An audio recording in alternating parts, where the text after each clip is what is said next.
Before you scroll, face this reality. For some reasons, a certain group of people may not want to admit this, but there is something dangerous moving through this generation.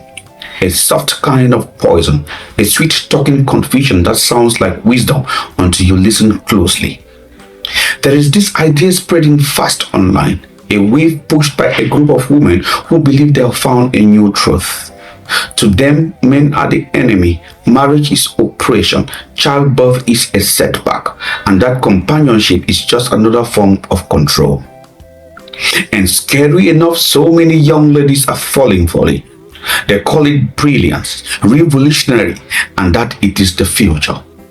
Let's sit on this for a moment. Unfortunately, it's not what it seems. It's all borrowed chaos, imported confusion, and a wildfire that will consume you if care is not taken. Now breathe and think with me.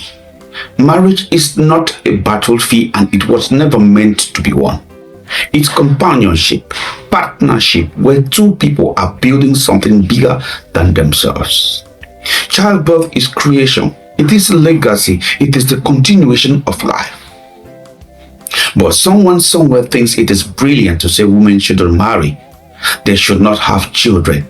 Women should hate men, and somehow people applaud. It's crazy. Ask yourself this. Since when did hatred become empowerment? Since when did bitterness get rebranded as intelligence?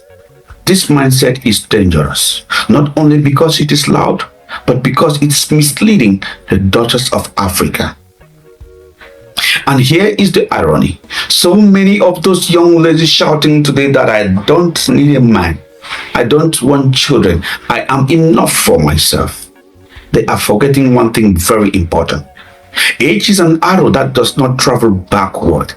Beauty fades, trends will die, platforms disappear, relevance shifts.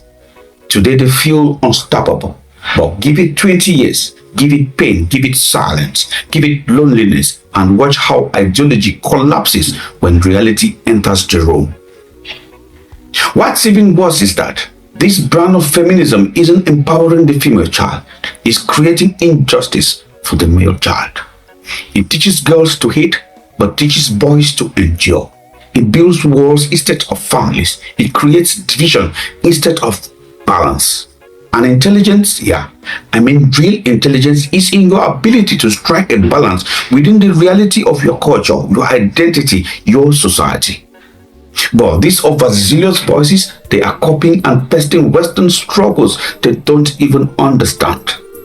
No study, no context, no nuance, just noise.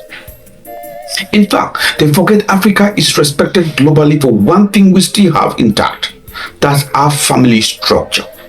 The unity, the community, the sense of responsibility, the joy of raising children, boys and girls, the strength of partnership. Now imagine losing all that because someone wants to go viral. Reflect on a reality stripped of it because someone said childbirth is a bondage. And contemplate a war where it no longer exists just because a few voices want to sound liberated but have no foundation of what liberation truly means. Africa's population is rising. Our youthfulness is our advantage. Families remain our strongest system. So who benefits when we finally destroy that? Certainly not women, not men, not children, and definitely not Africa. Let me leave you with this quote. A society that destroys its home destroys its future. And this one last question. If we allow this confusion to shape the next generation of African women, what kind of Africa will be left for the next generation of African children? Think deeply, because the battle for Africa's future is not just political, it's cultural, it's spiritual, and it is generational.